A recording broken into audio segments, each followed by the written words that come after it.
2 तारीख का दिन रविवार का अवसर है, एकादशी तिथि है इस दिन, और मिथुन राशि वालों की ग्रह गणनाओं के अनुसार से महत्वपूर्ण परिवर्तन का योग बन रहा है।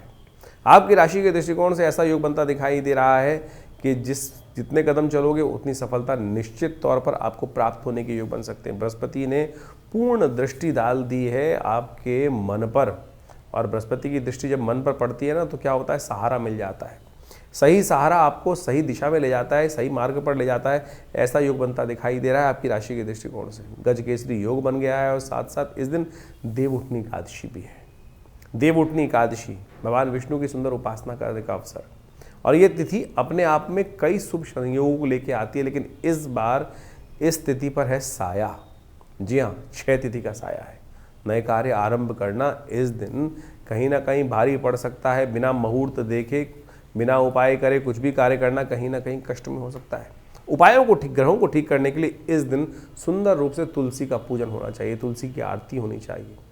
तुलसी तोड़ना ठीक नहीं है, क्योंकि रविवार के दिन तुलसी को तोड़ते नहीं है, लेकिन तुलसी का सुंदर पूजन करना, भगवान विष्णु का सुंदर पूजन करना। द्वादशी क्षय हो रही है, और देव प्रबोधिनी एकादशी अपने आप में अनसूच साया माना जाता है। बहुत लोग बिना किसी मुहूर्त को देखे भी शादी कर लेते हैं, क्योंकि अनसूच साया है। नए नए मुहूर्त करने का प्रयास कर लेते हैं, क्योंकि अनसूच साया की कैटेगरी में आता है। लेकिन इस बार सबसे पहले हम देव प्रबोधिनी एकादशी का महत्व तो बताएंगे ही आपको, लेकिन एक बात समझ लीजिएगा, इस बार देवउठनी एकादशी भी द्वादशी क्षय है। क्षय तिथि पे कोई भी नया कार्य कभी आरंभ नहीं करना चाहिए, वो दोषयुक्त हो जाता है। तो इसलिए इस बात का ध्यान रखें कि 2 नवंबर को जो देव प्रबोधिनी एकादशी का योग बन रहा है, वो विशेष तौर पर द्वादशी क्षय होने के कारण से एक अनसूच साय में बहुत थोड़ा सा कुछ विघ्न उपस्थित करता दिखाई दे रहा है। तो ऐसे में थोड़ा ध्यान रखते हुए कार्य करने की ज़रूरत रहेगी। अननेसेसरी के लिए जो है बिना पूछे बिना समझे और कोई शादी विवाह इत्यादि कर लेते हैं, उनमें आगे जाकर कई बार समस्या उत्पन्न करने के योग बन जाते हैं। नए कार्यों को आरंभ करने से भी क्षय होने के योग बन जाते हैं, कहीं ना कहीं रुकावट आने के योग बन जाते हैं।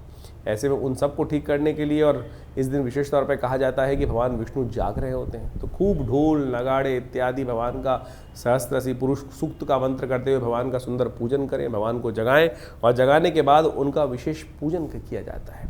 उनका पंचोपचार, षोडशोपचार, पंचामृत से स्नान, गंगा जल से स्नान, तुलसी दल विशेष इत्यादि के द्वारा समस्त रूप से पूजन कर उनका समस्त रूप से उनका पूजन करें। पंचोपचार, षोडशोपचार कहा जाता है भगवान समस्त मनोरथों को सिद्ध करने के योग बनाते हैं, और आखिरी में उनका चरणामृत जो ग्रहण कर लेते हैं, अकाल मृत्यु हरणम सर्वव्याधि विनाशनम कहा जाता है, विष्णु पादोत्कंपित्वा पुनर्जन्म न विद्यते।